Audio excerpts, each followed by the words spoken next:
Nkwaniza nategwe mukwano gaffe atugwera nga kujukiza nti subscribe ate tewera biro kunyiga akadde osobola kufuna notifications buli tweta videos empya. Mwana muwala Sheebah kalungi the queen herself ebibye si birungi ebibye byonoonese. Sheebah kalungi kuluno wakugakaaba. Sheebah kalungi yagenzo performinga Arua.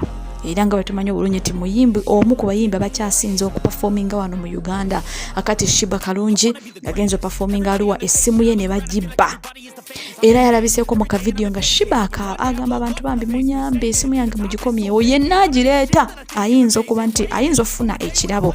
Akati abantu ku Facebook in-laws beebuuza Sheebah kalungi alina ssente wabanga bamubye iPhone asobola okufuna endala asobola okugula endala si kinene nnyo si kyamaanyi lwaki abagaba ebirabo ku muntu akomezaawo essimu ye. Akati Sheebah kalungi tumanyi bulungi nti muntu akozesa nnyo essimu ye ate kigambibwa nti essimu gye babbye ya iPhone. Sheebah kalungi nga yeetegekera concert wabula eno ennaku ntono nnyo concert etandike battle eri wakati wa Sheebah kalungi ne Cindy Sanyu the king herself. Ennaku ntono ezibulayo naye ebibye si birungi olw'ensonga nti bamubyeko essimu. Tomanya tuyinza osangayo bu video oyinza osanga abadde aweeweta ebijanjaalo nga waliwo yamusaba bu video n'amugamba nti kati kankuweeyo obukadde 10 njagala kulaba ku kijanjaalo kyo ng'okinaazo okiweeweeta okikarakata. Kakati tomanya tetumanyi ffenna ekiri mu ssimu naye nga yabbye essimu ayinza okuba nga alina kyasuubirayo ekinene nnyo.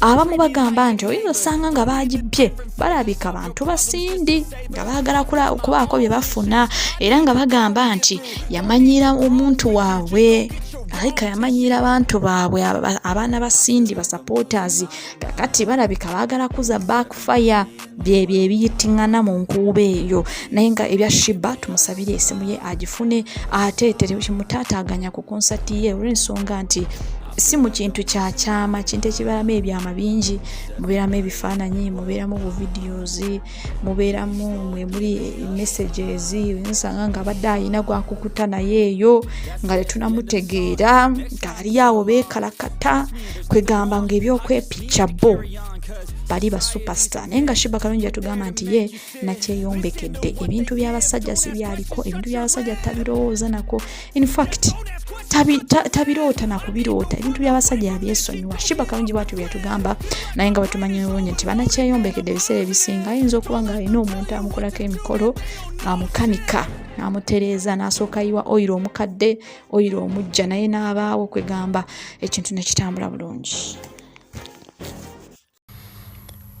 Ekitongole ekivunaanyizibwa ku nguudo mu ggwanga ekya Enra kyakasizza nti entambula ebadde esanyaladde ku luguudo oluva e Kampala okudda ejjinja olw'omuti ogwagudde wakati ne gusalako oluguudo ng'enjogera bweri ddaaki oluguudo lweruddwa era ebidduka kaakano bitambula kinnawadda.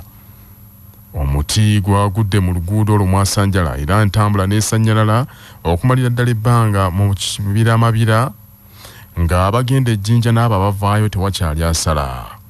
Omugezi w'ekitongole kya Enra Alan Sempe bw'ategeeza kya Bassa nti ekitongole ky'ebibira ekya National Forestry Authority gattako poliisi y'ebidduka ensonga ezo bazikutte mavumbavumbe omuti ne guggyibwawo.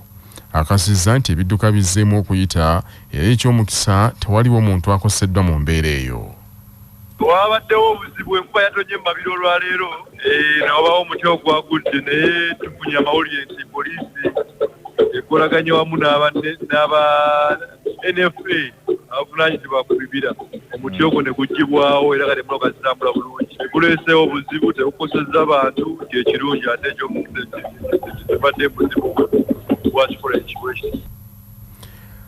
Ababaka ba Parliament abava mu bitundu eby'ebuddu n'essaza Mawokota batendereza nnyo Ssaabasajja Kabaka empologoma ya Buganda olw'okusiima n'atandikawo enkola ya CBS Pewosa.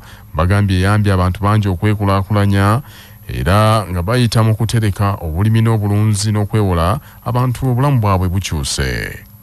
Ababaka ba Parliament bagenze okusiima batyo ng'omwoleso gwa CBS Pewosa Nsindikanjake ogulimu ebyobulunzi n'ebyobulimi gusigaddeko nnaku 10 zokka gwa kubeera ku mbuga enkulu y'essaza Buddu mu kibuga Masaka gutandika ng'ennaku z'omwezi 19 okutuuka nga 25 omwezi guno nga kuyingira abakulu bajja kusasula ssiringi 5,000 ate abate 3,000. Omubaka wa Parliament akiikira Kalungu West Joseph Gonzaga Sewungu agambye nti omwoleso gwa CBS Pewosa Nsindikanja ogw'ebyobulimi guyigiriza abantu okwetandikirawo emirimu ne bataddaawo mu kusabiriza gavumenti eno era n'akunga abantu ba Ssaabasajja Kabaka bonna okweyuna omwoleso guno. Omwoleso gujjamu abantu abalina dependency oba okusabiriza gavumenti mbunoonya mirimu. Bw'oyiga ebyemikono, bw'oyiga obuzimbi, bw'oyiga obulimi nga bakutendese mu wiiki namba mu mbuga ya Pookino, kikuwa amaanyi okuddayo mu nnimiro lyo mu ttaka lyo otandike okugala by'oyize mu mwoleso oleme kulinda kusabiriza nga Ssaabasajja bw'agamba nti obudde ojja bumalira mu nnimiro ate ofunemu oluvannyuma lw'omwoleso ogw'owiiki namba ebuddu. Nze ng'omubaka w'e Kalungu n'entambula yange ejja kubaawo wiiki namba etwale abantu ogenda ku mwoleso naye nga wonna tugojjukira Ssaabasajja kyatugamba nti tuddeyo mu nnimiro benna ababaka ba Parliament abakulembeze okuva ku LC bannabuddu tuweeyo amaanyi Pookino waffe tumwongera amaanyi nga tugenda mu mwoleso guno okuyiga obulimi n'ebitundibwayo tubigule bitugase buli muntu mu makaage obeko kyolaga kiwajja mu mwoleso. Mu mbeera y'emu omubaka ow'Amawokota South mu lukiiko lw'eggwanga olukulu Yusufu Nsibambi akubiriza bannamawokota bonna beeyiwe mu mwoleso gwa CBS Pewosa Nsindikanja bayige ebikwata ku bulimi n'obulunzi beekulaakulanye. Mbakoola okubeetaba mu mukolo ogwa ebyobulimi n'obulunzi ogutegekeddwa e Masaka ku Pewosa. Omwoleso ogw'omwaka oguwedde twagulimu era ffe twayigamu kinene nnyo. Nsaba nga nkunga naddala bannamawokota engeri ffe gye tuli ku muliraano ne Buddu mwenna mwekunge mujje mu bungi mugende mulabe entegeka ya Ssaabasajja Kabaka yategekera Uganda bonna ku mbeera y'obulimi n'obulunzi. Bye nayigayo binene nnyo n'ensakira bannamawokota nenjagala nammwe mwennyini mujje mu byote buliro.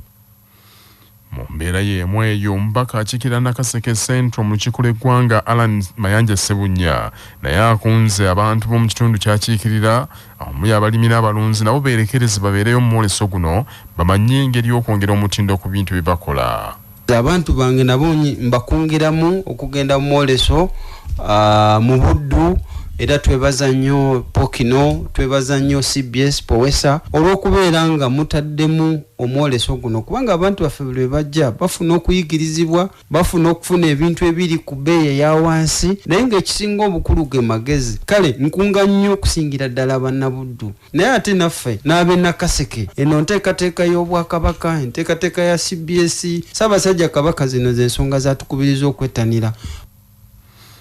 Akulira ebibiina bya CBS Pewosa mu ssaza Buddu Kasujja baako kyoyiga akunze bannabibiina bya CBS Pewosa mu Buddu bonna okuggwera mu mwoleso guno era bawongere okubanguka mu bintu ebitali bimbi bakola. Ssaabasajja watukola bulungi mukama wange, tetukyaka abamaziga, tetukyekubagiza kubanga Ssaabasajja Kabaka waali n'otuleetera enkola eno ekyusizza obulamu bw'abantu. Nkunga bannabibiina, nkunga gwe atannayingira kibiina. Ssaabasajja Kabaka yatugamba obwegassi, ekyo kiragiro, mujje tutuukirize ekiragiro eky'okuzza emmere n'ensuku mu Buganda ate n'emmwanyi. Twebaza maaso moogi watukola bulungi otuleetera CBS. Bannabibiina musuubire bino okwongera ku mutindo ku bye mukola. N'ekirala kwe kubeera ng'okufuna obutale mujje. N'ekirala bw'oba oyina by'okola ng'oyina by'otunda nze nja kwewunya okubeera nga tozze wali bantu.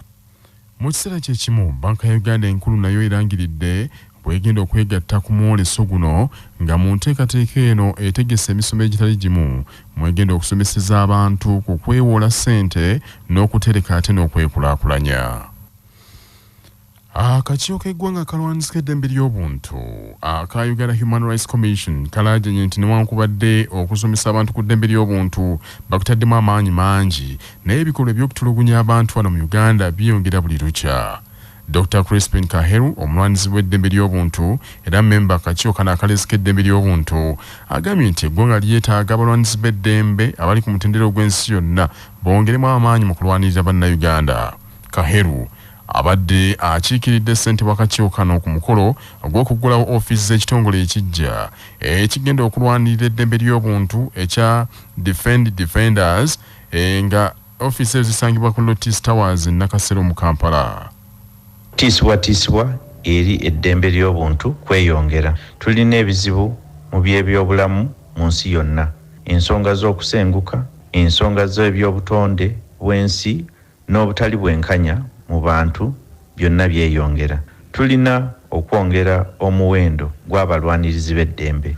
Gano nga ge maloboozi gaabo abayinza obutaba na busobozi oba omukisa ogw'okwogera. Twenyumiriza nnyo mu bukulembeze bwa Hassan Shire kubanga ekibiina kino ekya Defenders kikoze akabonero akatasangulwa mu mutendera gw'eggwanga ne mu nsi yonna mu kukuuma n'okuwagira abalwanirizi b'eddembe ly'obuntu. Agambye nti batandisewo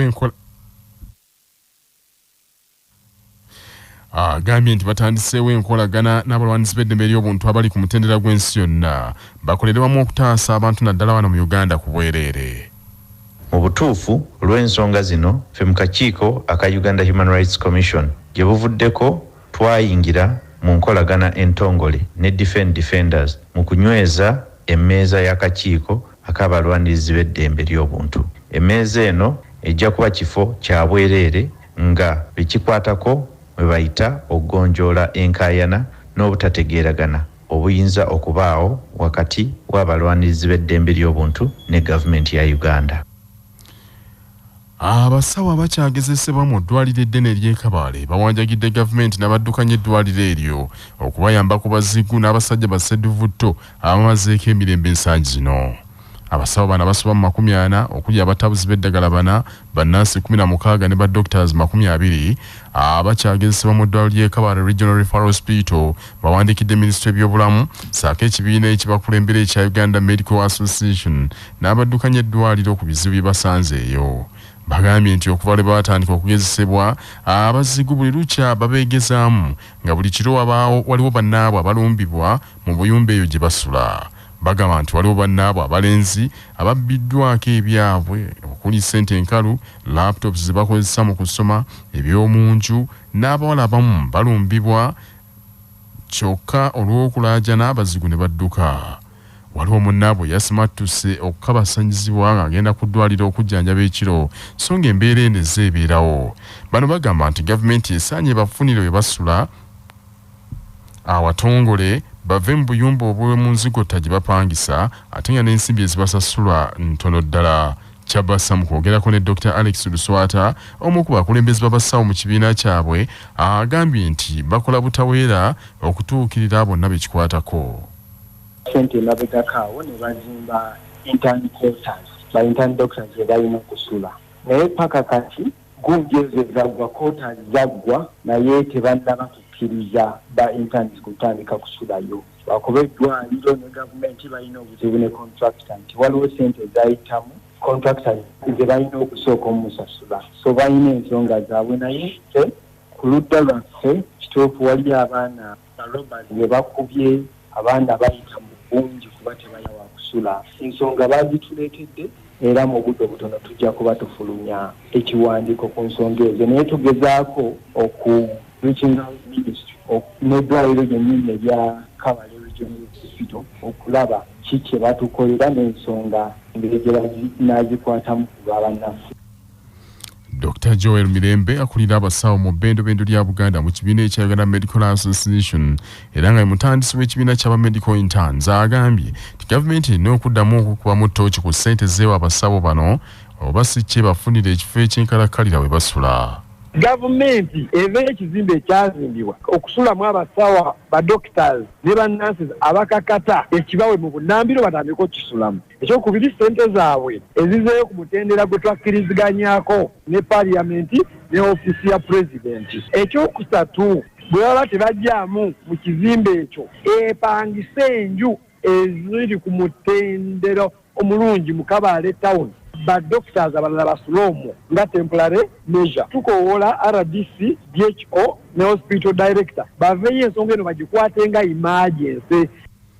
Kyabassa ekitegeddeko nti eddwaliro ly'e Kabale lirina ekizimbe kye lizimba ekyokususanga abasawo ekiyitibwa intern complex kyokka nti awaweebwa omulimu gw'okuzimba ekizimbe ekyo akyabanjayo ensimbi obukadde 730 kyokka abakulira eddwaliro bagamba nti bamumalayo nga kaakano ekizimbe